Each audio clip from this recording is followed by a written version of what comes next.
Hey guys, welcome to source point. आज हम लोग डिस्कस करने वाले वीज़ा नेक्स्ट की करंट अफेयर्स जो कि हमारी जून मंथ की है। तो काफ़ी टॉपिक कंप्लीट हो गई है। तो चलिए स्टार्ट करते हैं। हम लोग कल्चर देखने वाले हैं आज। कल्चर में एक ही लेसन है जो कि है ऑफिशियल लैंग्वेज स्टेटस। तो इसके बारे में डिटेल देखेंगे। काफ़ी शानदार आर्टिकल है क्योंकि आपको हर एक पॉइंट यहाँ पे पता चलने वाला है ऑफिशियल लैंग्वेज से रिलेटेड। तो चलिए स्टार्ट करते हैं।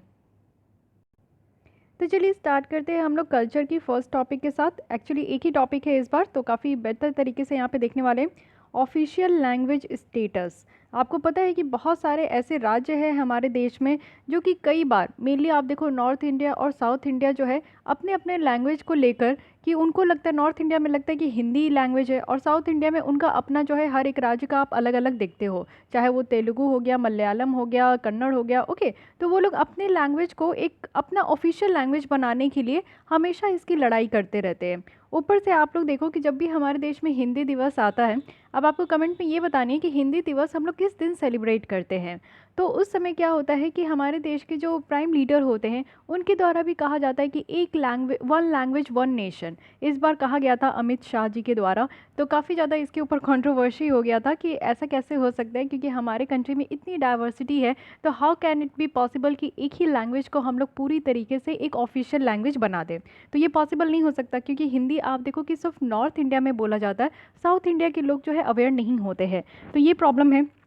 और मैं यहाँ पे हिंदी में हिंदी में आप लोग को लेसन देती हूँ। तो कई बार साउथ इंडियन के जो स्टूडेंट होते हैं वो मुझसे बोलते हैं कि ma'am please teach in English. तो उनको प्रॉब्लम होती है हिंदी समझने में। तो ये नहीं हो सकता है। हमारा देश इतना बड़ा है और हमारे देश में इतनी डाइवर्सिटी है, तो एक लैंग्वेज को कभी भी ऑफिशियल लैंग्वेज हम लोग नहीं बना पाएंगे।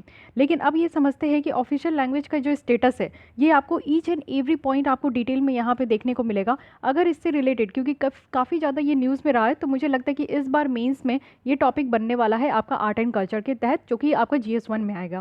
तो अगर क्वेश्चन बनता है तो आप बेटर तरीके से इसके लिख भी पाओगे। अगर प्रीलिम्स में भी क्वेश्चन आएगा तो आप टैकल भी कर पाओगे। चलिए देख लेते हैं न्यूज़ में क्यों है।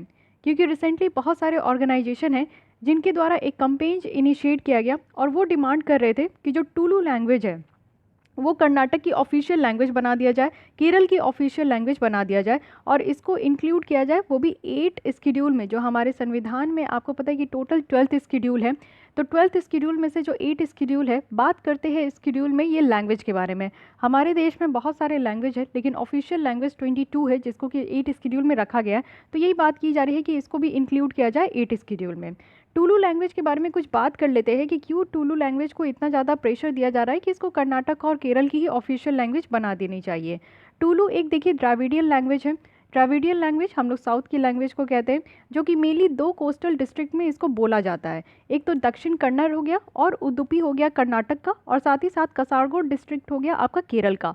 तो ये चीज़ ध्यान रखना है कि कर्नाटक और केरल में जो है ये दोनों डिस्ट्रिक्ट में ये आपका ये दोनों राज्य के ये दो डिस्ट्रिक्ट है जहाँ पे ये लैंग्वेज बोली जाती है। वहीं अगर हम लोग 2011 के सेंसस रिपोर्ट के हिसाब से देखें तो ऐसा बताया जाता है कि 18,46,000 जो हमारे यहाँ के लोग हैं इंडिया में, वो टुलू स्पीकिंग पीपल है। यानी कि बहुत बड़ी एक जनसंख्या है हमारे देश में जो कि इस लैंग्वेज में बात करते हैं। कुछ जो स्कॉलर है उनका भी ये कहना है कि टुलू जो है सबसे पुरानी हमारी यहाँ पे द्रविडियन लैंग्वेज है, और इसकी हिस्ट्री अगर आप देखोगे तो 2000 साल पहले से इसकी अस्तित्व में है, ये लैंग्वेज बोला जाता है। रॉबर्ट कैल्विन के द्वारा देखें तो वो अपने बुक में उनका बुक का नाम है a comparative grammar of Dravidian और south Indian family of language, जिसको टुलू कहा जाता है। One of the most highly developed language है द्रविडियन फैमिली की। तो एक बुक में भी इसके बारे में जिक्र किया गया है।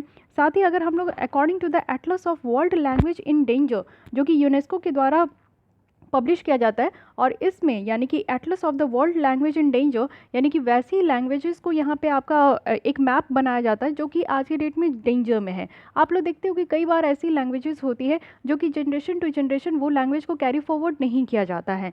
कई बार आप देखो कि जैसे मैं अपना बताती हूँ कि मेरी जो लैंग्वेज है वो छूट चुकी है। मेरे जैसे दादा दादी थे तो वो अपने लैंग्वेज में ज़रूर बात करते थे, बट आफ्टर ऑल जैसे मेरे मम्मी पापा है तो वो एक नॉर्मल हिंदी में बात करते हैं, जैसे मैं आपसे बात कर पा रही हूँ।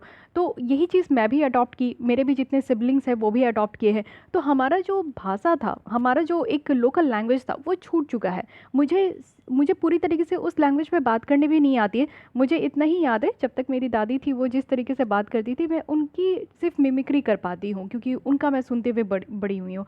तो आप ये देख सकते हो कि मेरी लैंग्वेज तो एक फैमिली ने ख़त्म कर दी। तो यही चीज़ आपको देखने को मिलेगा कि कई बार ऐसा होता है कि जनरेशन्स टू जनरेशन्स जो है वो लैंग्वेजेस छूट जाती है, तो उसको डेंजर कहा जाता है कि अब वो ख़त्म होने के कगार में, उनको बोलने वाले लोग यहाँ पे नहीं हो। तो वैसे लैंग्वेजेस को यूनेस्को के द्वारा इस atlas of the world's language in danger में रखा जाता है। और टुलू को भी यहाँ पे कंसीडर किया गया है कि वल्नरेबल लैंग्वेज है।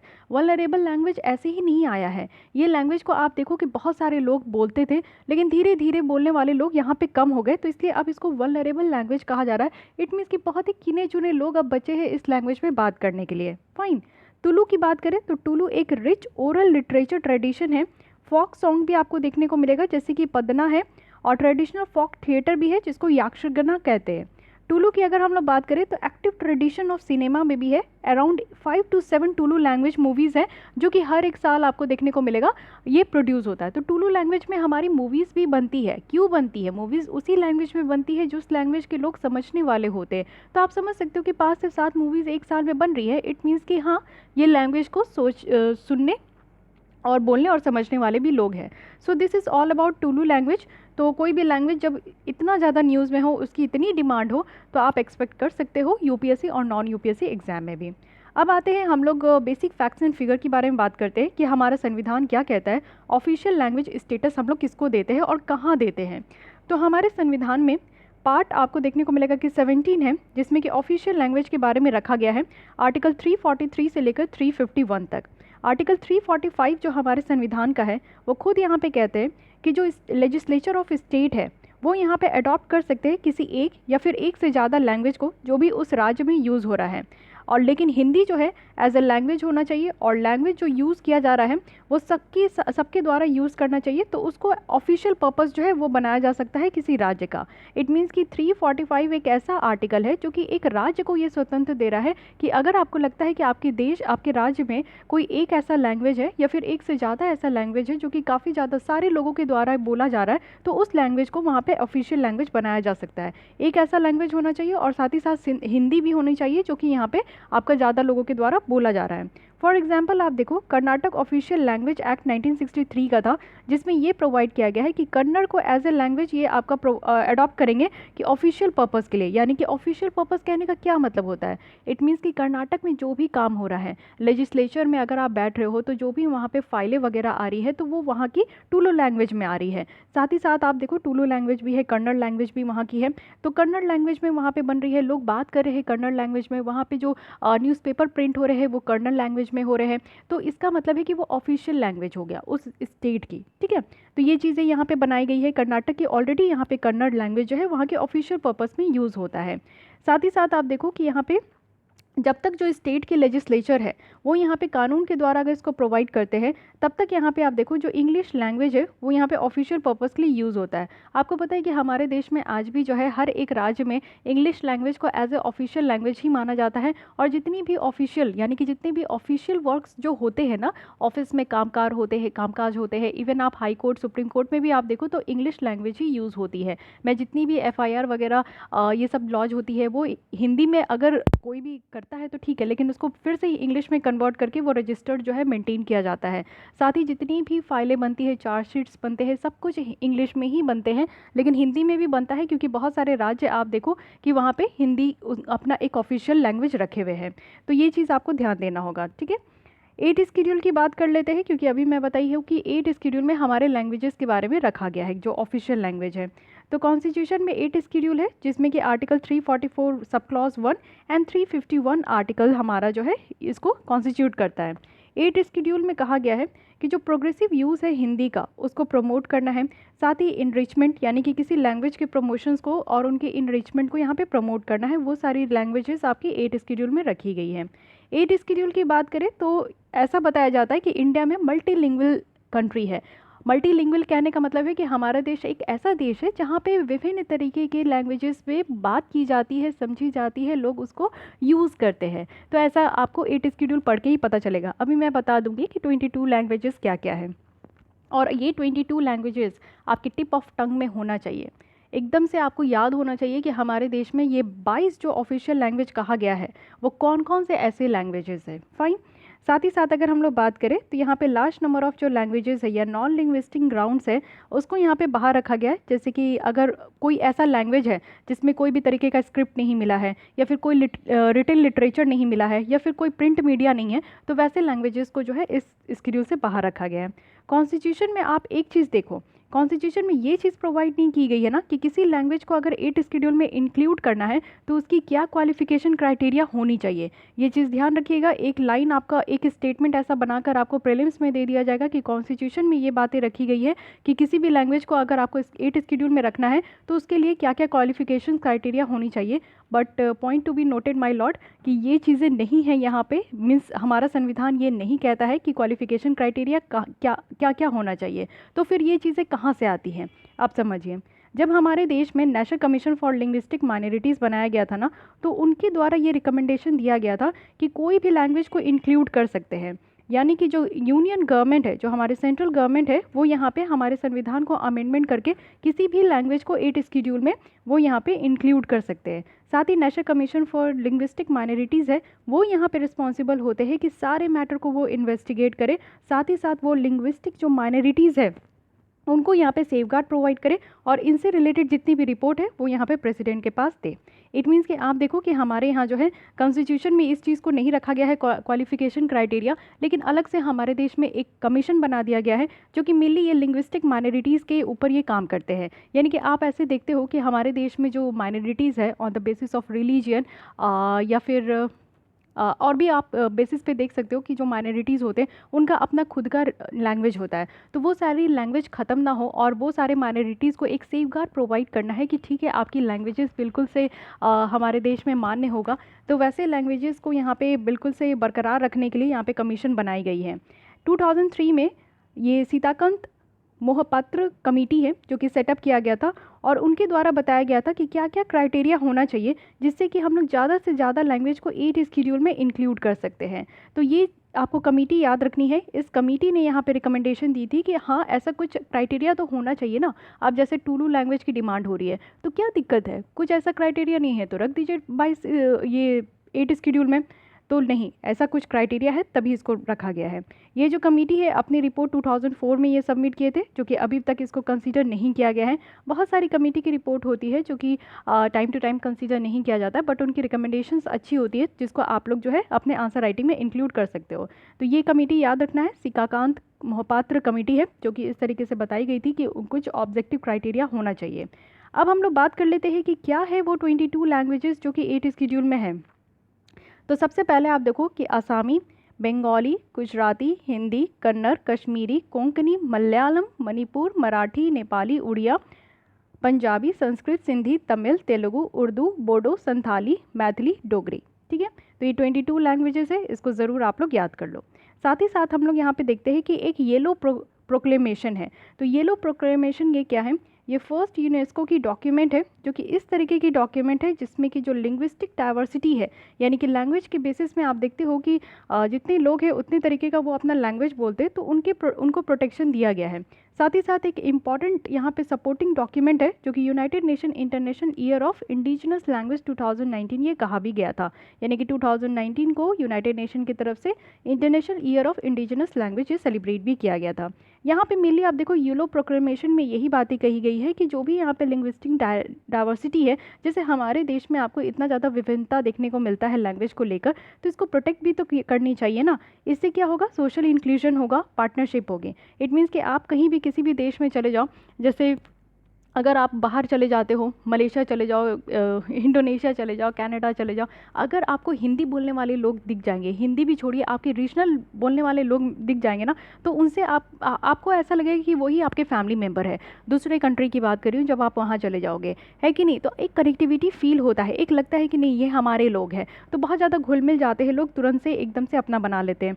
तो मतलब कि एक होता है ना कि अपनापन फील होता है जब लोग आपकी खुद के लैंग्वेज में बात करते हैं। तो वही चीज़ है कि इसको प्रोटेक्ट करने का ये काम करते हैं। इससे क्या होता है कि जो जेंडर और सोशल इनइक्वालिटीज़ है वो यहाँ पे कम होता है। आप देखो एक सोसाइटी में रहने वाले लोग जो है अगर सब कोई अलग अलग लैंग्वेज बोले तो सारी फैमिली अपने आप में मस्त रहेगी, कोई किसी से बात करने चाहेगा ही नहीं क्योंकि कोई किसी की लैंग्वेज समझ नहीं रहा है। लेकिन वही बात है कि जब दो फैमिली आपस में एक दूसरे की लैंग्वेज समझते हैं या फिर एक सोसाइटी में रहने वाले लोग अपने लैंग्वेज में ही रहते हैं तो उनमें आप देखोगे कि कोई भी फेस्टिवल होगा सब मिलके एंजॉय करेंगे, बस उनको बहाना चाहिए एक किट्टी पार्टी करने का।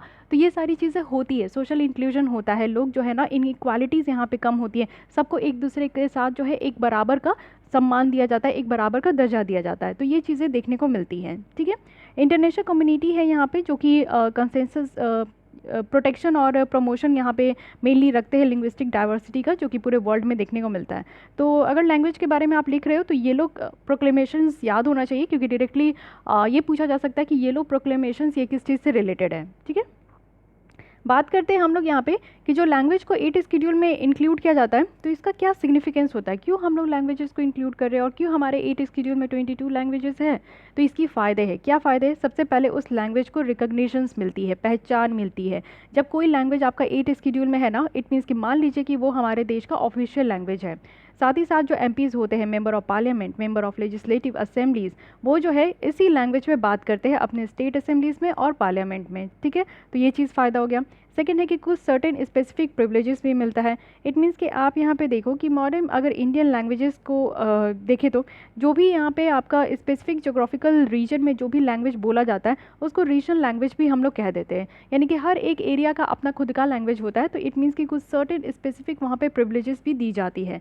पॉलिटिकल पॉइंट ऑफ व्यू से अगर हम लोग देखें, किसी लैंग्वेज को अगर 8 स्केड्यूल में इंक्लूड किया जाता है तो वो एक पॉलिटिकल रिकॉग्निशंस भी लोगों को देता है। लैंग्वेज कहने का मतलब क्या होता है? लैंग्वेज एक बहुत इंपॉर्टेंट टूल है किसी भी स्टेट के पॉलिटी में पार्टिसिपेट करने का। जैसे आप लोग देख सकते हो कि अगर नॉर्थ इंडिया के कोई मिनिस्टर है, अगर मान लीजिए कोई पॉलिटिशियन है, वो साउथ इंडिया से अगर इलेक्शन लड़ना चाहे, तमिलनाडु से ही लड़ना चाहे या फिर कर्नाटक से लड़ना चाहे, तो उनको कन्नड़ आना चाहिए। जब तक उनको कन्नड़ नहीं आएगा इट मीन्स कि वो कर्नाटक के लोगों को जो है ना अपने और अट्रैक्ट नहीं कर पाएंगे। आप अभी देखिए ना, जो वेस्ट बंगाल का जो इलेक्शन हो रहा था उसमें देखिए जितनी भी स्मृति ईरानी थी वो वहाँ जाके बंगाली भाषा में बात कर रही थी। क्यों बंगाली भाषा में बात कर रही थी? क्योंकि वहाँ के लोगों को ना कनेक्टिविटी फील हो, है कि नहीं? आपने देखा ही होगा अमित शाह, और ऊपर से आप देखो कि मोदी जी वो भी कहाँ पीछे रहते, वो भी 2-4 लाइन जो है बंगाली में वहाँ पे भी आके जाके चिपका के आ गए। तो क्यों चिपका के आए? उनको देखिए जहाँ पे भी वो जाते हैं इलेक्शन कंटेस्ट करने के लिए तो उनको वहाँ की लैंग्वेज पता होना चाहिए जिससे कि वहाँ के लोगों से वो कनेक्टिविटी फील कर सके। हालांकि लोगों को पता होता है कि कौन क्या कर रहा है नहीं कर रहा है रट वट के आ जाते हैं कुछ लैंग्वेजेस, लेकिन फिर भी वो करते तो है ना। क्यों करते हैं? क्योंकि कनेक्टिविटी फील हो। यानी कि पॉलिटिकल पॉइंट ऑफ व्यू से भी आप देखते हो कि लैंग्वेज का कितना बड़ा योगदान है। लिटरेचर और क्रिएटिव एक्सप्रेशन की अगर हम लोग बात करें तो गवर्नमेंट और जो यहाँ पे प्राइवेट लिटरेरी जितनी भी बॉडीज़ है वो 8 स्केड्यूल को ज़रूर यूज़ करते हैं लैंग्वेज को सेलेक्ट करने के लिए, यानी कि लिस्ट ऑफ लैंग्वेज को सेलेक्ट करने के लिए, जिससे कि लिटरेरी अवार्ड दी जाती है और अदर पर्पज़ के लिए भी इसको यूज़ किया जाता है। आप देखो कि साहित्य अकादमी जो है वो यहाँ पे लैंग्वेज को रिकॉग्नाइज करना स्टार्ट किए थे और जो उस लैंग्वेज में किताबें लिखी जाती है उसको यहाँ पे दूसरे लैंग्वेजेस में जो है ट्रांसलेट करने का यहाँ पे वो भी ये चीज़ देखे थे। तो साहित्य अकादमी अवार्ड में आप देखो कि 24 लैंग्वेजेस में अवार्ड दी जाती है जो भी उस लैंग्वेजेस में किताब लिखते हैं। एजुकेशन की बात करें, जैसे अभी हमारा कानून आया है एजुकेशन में, नेशनल एजुकेशन पॉलिसी 2020, तो यहाँ पे आपको देखने को मिलेगा कि बहुत बड़ा मेजर एफर्ट्स लाया गया है सेंट्रल और स्टेट गवर्नमेंट के द्वारा कि वो large number of language teachers को के ऊपर इन्वेस्ट करें। यानी कि 5 साल तक के बच्चे जो बचपन से 3 साल से स्टार्ट करेंगे और 5 साल तक पढ़ेंगे तो उनको ये फ्रीडम दी गई है कि आप अपने लैंग्वेज में पढ़ें। टीचर को ये फ्रीडम दी गई है कि बच्चों को अपने ही लैंग्वेज में आपको पढ़ाना है। तो यानी कि क्या ये बातें की जा रही है कि हमारे देश में जो भी लैंग्वेज है ना और उनकी जो लोकल लैंग्वेज है, क्योंकि आप देखो कि आप कोई भी बात को, अगर आपकी हिंदी ही लोकल लैंग्वेज है तो आप हिंदी में समझ पाते हो, यही अगर मैं इंग्लिश में बड़बड़ बड़बड़ करना स्टार्ट कर दूँ तो आधा आपके दिमाग से अगर बाउंस भी हो जाएगा अगर आप प्रॉपर तरीके से इंग्लिश नहीं समझ पाते हो। तो यही चीज़ें हैं कि कुछ भी सीखने के लिए लोग ना अपने रीजनल लैंग्वेज में सीखते हैं क्योंकि वो जल्दी ग्रैप्स करते हैं और जल्दी समझ में भी आती है। तो बच्चों को भी यही कहा गया है कि बच्चों को कोई भी चीज़ सिखाने के लिए ना उनके रीजनल लैंग्वेज में सिखाना चाहिए, ना कि कोई और भी लैंग्वेज उनके ऊपर थोप देना चाहिए। कॉम्पिटिटिव एग्ज़ाम की बात करें तो आप देखते हो कि सिविल सर्विस के एग्ज़ाम जो आप लिखते हो उसमें पूरा फुल फ्रीडम है कि आप जो मेंस लिख रहे हो ना आप अपनी लोकल लैंग्वेज में भी लिख सकते हो। इवन आप ऑप्शनल भी जो है ना किसी लैंग्वेज को लिटरेचर के फॉर्म में आप लोग अडॉप्ट भी कर सकते हो। तो ये पूरा फुल यहाँ पे आपको फ्रीडम दी गई है कि आप अपने लैंग्वेज में लिख सकते हो, तो ये उतनी ही लैंग्वेज में लिख सकते हो जो 22 लैंग्वेज यहाँ पे 8 स्केड्यूल में रखा गया है। तो ये भी एक आपका फ़ायदा देखने को मिलेगा। कंजर्वेशन ऑफ लिंग्विस्टिक हेरिटेज है, इससे क्या होता है कि हमारी जो लिंग्विस्टिक डाइवर्सिटी है हमारे देश में, उसको प्रोटेक्शन मिलती है, उसको प्रमोशन मिलती है, और इससे क्या होता है कि जो कल्चरल आइडेंटिटी है वो प्रोटेक्ट हो पाती है, क्योंकि हमारी पहचान है ना, हमारी भाषा हमारी पहचान होती है। आप जैसे ही किसी के सामने अपनी लैंग्वेज बोलोगे ना, लोग आपको अपना नाम बताने की ज़रूरत नहीं है, लेकिन लोग आपको समझ जाएंगे ना कि आप किस राज्य से, किस जगह से आप बिलोंग करते हो, है कि नहीं। हर लोगों की बोलने की जो कला होती है, जिस तरीके से वो बोलते हैं, जिन जैसा उनका एसेंट होता है, जैसी उनकी लैंग्वेजेस होती है, वो हमारी पहचान होती है कि नहीं। और हमारे यहाँ के लोगों की डिग्निटी है, सम्मान भी है, इसलिए हमारा जो ट्रेडिशनल हेरिटेज आप कह सकते हो, जिसको सेफगार्ड करना ज़रूरी है। So these are the significance, जो कि इसलिए हमारे लैंग्वेजेस को इतना ज़्यादा महत्व दिया जाता है और उनको 8 स्केड्यूल में इंक्लूड किया जा रहा है। लेकिन अगर ऐसा भी हो सकता है कि जितने भी लैंग्वेजेस है, हमारे यहाँ तो बहुत सारे ऐसे लैंग्वेज हैं, इवन आप भी फील करते हो कि आप भी जिस जगह से आते हो आपकी अपनी अपनी अलग अलग लैंग्वेज है। तो क्या होगा कि अगर उन सारे जो लैंग्वेजेस है उनको अगर 8 स्केड्यूल में नहीं इंक्लूड किया जा रहा है, तो उससे क्या क्या कॉन्सिक्वेंसेज हो सकती है। सबसे पहली बात है कि आपको पता है कि वो लैंग्वेज जो है उसकी कोई सेफगार्ड नहीं है, कोई सिक्योरिटी नहीं है, कोई प्रोटेक्शन नहीं मिलता है, वो लैंग्वेज ख़त्म हो सकता है। जस्ट लाइक टुलू लैंग्वेज को अभी तक इंक्लूड नहीं किया गया 8 स्केड्यूल में, तो इसकी गारंटी नहीं है कि इसको बोलने वाले लोग बचेंगे। मे बी ये लैंग्वेज जो है ना, आगे चल कर 50 साल के बाद ये पूरी तरीके से ख़त्म हो जाएगा, ऐसी कोई लैंग्वेज है कोई जानता भी नहीं होगा, इसके बारे में जिक्र भी नहीं होगा। सेकेंड बात यह है कि जो राइट है लिंग्विस्टिक माइनॉरिटीज़ का, वो कॉम्प्रोमाइज़ हो रहा है। ऑब्वियस है कि कॉम्प्रोमाइज़ हो रही है, क्योंकि वो उसको बोलने वाले जो भी लोग हैं उनके ऊपर ध्यान नहीं दिया जा रहा है। मे बी उनके आगे जैसे जनरेशन बढ़ते जाएंगे तो वो भी बोलना छोड़ देंगे, कोई कॉग्निजाइज नहीं है। ऐसे बहुत सारे लैंग्वेजेस हैं जो कि आप देखो कि बहुत सारे मार्जिनलाइज्ड या फिर ऐसे लोग हैं जिनको यहाँ पे एम्पावर करता है, लेकिन वो चीज़ें बाहर रखी गई है। इंडिविजुअल की जो पॉलिटिकल आइडेंटिटी है वो भी हैम्पर्ड हो रही है। तो बहुत तरीके का नुकसान देखने को मिलता है कि अगर लैंग्वेजेस को यहाँ पे 8 स्केड्यूल में नहीं रखा गया है। साथ ही साथ कंक्लूजन में यही बातें बताई जा रही है कि हमारी सरकार जो है वो यहाँ पे सेंटिमेंट समझे, और जो अदर लैंग्वेजेस को इंक्लूड करने की बात की जाती है उनकी क्या रिक्वायरमेंट है उसको समझे, और साथ ही एग्जामिन करे। और इस चीज़ को जो सेंटिमेंट है, क्योंकि एक भाषा से लोगों की जो है ना सेंटिमेंट्स जुड़ी होती है, और दूसरी और कंसिडरेशंस कि कैसे ये डायलेक्ट जो है इवोल्यूट हुआ, यानी कि लैंग्वेजेस में, और उस लैंग्वेज को कितना ज़्यादा यूज़ किया जाता है। तो ये सारी चीज़ों को सरकार को समझना ज़रूरी है। एक ब्रॉड माइंडेड और इंक्लूसिव पॉलिसीज़ जो है ये होनी चाहिए, जिससे कि हमारे देश में सारे इंडियन लैंग्वेजेस, साथ ही साथ इंग्लिश भी यहाँ पे डेवलप हो पाए, और लोगों को इनकरेज करे कि वो इन सारे लैंग्वेजेस को समझे, सीखे, बोले। सारे मेजर लैंग्वेज स्पोकन जो है इंडिया में, वो उनको इक्वालिटी का दर्जा देना चाहिए। कोई भी लैंग्वेज ऐसा नहीं है, यानी कि मेजोरिटी ऑफ पीपल्स अगर कोई भी लैंग्वेज बोल रहे हैं तो उनको इक्वालिटी ऑफ स्टेटस देनी चाहिए। सारे लैंग्वेजेस को इक्वल का मीन्स सम्मान जो है ना इक्वल के साथ उनको देना चाहिए। और जो इशू है वन लैंग्वेज कम्युनिटी का, तो वो लिंग्विस्टिक एडवांटेजेस है उनको देना भी चाहिए। तो ये भी आप लोग देखते हो कि बोलने के भाषा के आधार पे भी माइनॉरिटीज़ को जो है प्रिविलेजेस दी गई है, तो ये चीज़ें देनी चाहिए। सो ये बातें हैं पूरी यहाँ पे। तो आई होप कि आपको ये लेसन अच्छी लगी होगी, पूरी समझ में आई होगी कि क्या बातें की जा रही है ऑफिशियल लैंग्वेज स्टेटस के बारे में। तो सबसे पहले हम लोग देखें कि टुलू लैंग्वेज को यहाँ पे 8 स्केड्यूल में इंक्लूड करने की बात की जा रही है। टुलू लैंग्वेज के बारे में ईच एंड एवरी पॉइंट हम लोग डिटेल में देखें। हमारे संविधान में आपको आर्टिकल 345, जिसमें राज्यों को अधिकार दिया गया है कि वो अपने यहाँ पे जो है उसको प्रोटेक्ट कर सकते हैं और मान सकते हैं, ऑफिशियल लैंग्वेज डिक्लेयर कर सकते हैं। हमारे संविधान में पार्ट 17 है जिसमें कि लैंग्वेजेस के बारे में बात की जाती है। साथ ही साथ आप देखो 8 स्केड्यूल है जिसमें कि आर्टिकल 344 क्लॉज 1 एंड 351 है जो कि यहाँ पे लैंग्वेजेस के बारे में बात करते हैं। उसके बाद येलो प्रोक्लेमेशन है जिसके तहत हमारे लैंग्वेजेस को प्रोटेक्ट करने की बात की जाती है। साथ ही हमारे संविधान में इस तरीके का एक क्राइटेरिया नहीं रखा गया है कि कौन से लैंग्वेज को 8 स्केड्यूल में इंक्लूड करना है, बट हमारे यहाँ national commission for linguistic minorities है जो कि माइनॉरिटीज़ जो लैंग्वेज के बेसिस में जो माइनॉरिटीज़ है उनको यहाँ पे जो है प्रोटेक्ट करना है। साथ ही एक कमेटी भी है सीताकांत मोहपात्र कमेटी जो कि अपना एक रिकमेंडेशन दिए थे कि there should be a criteria for inclusion of more languages in 8 schedule. और हमारे संविधान में 8 स्केड्यूल में कौन कौन से 22 लैंग्वेजेस है, तो इसके बारे में हम लोग देखें। और सिग्निफिकेंस क्या है, कॉन्सिक्वेंसेस क्या होगा, ये सारी चीज़ें हम लोग कवर अप कर लिए। आई होप कि आपको ये लेसन अच्छी लगी होगी और हेल्पफुल लगी होगी। अगर हेल्पफुल लगती है तो उसके लिए लाइक कर दीजिए, और इसी के साथ हमारे साथ बने रहने के लिए डेली आपको 4 बजे यहाँ पे वीडियो देखने को मिलेगा। तो उसके लिए आप लोग हमारे चैनल को सब्सक्राइब कर सकते हैं, क्योंकि सब्सक्राइब कीजिएगा तभी आपको हमारे चैनल में अपलोड हुए सारे वीडियोज़ की अपडेशन आपको मिलते रहेगी। फिर भी कोई डाउट, कोई सजेशन है तो आप कमेंट कर सकते हैं। तो मिलते हैं कल हम लोग इसी टाइम पे। आज के लिए बस इतना ही। Thank you.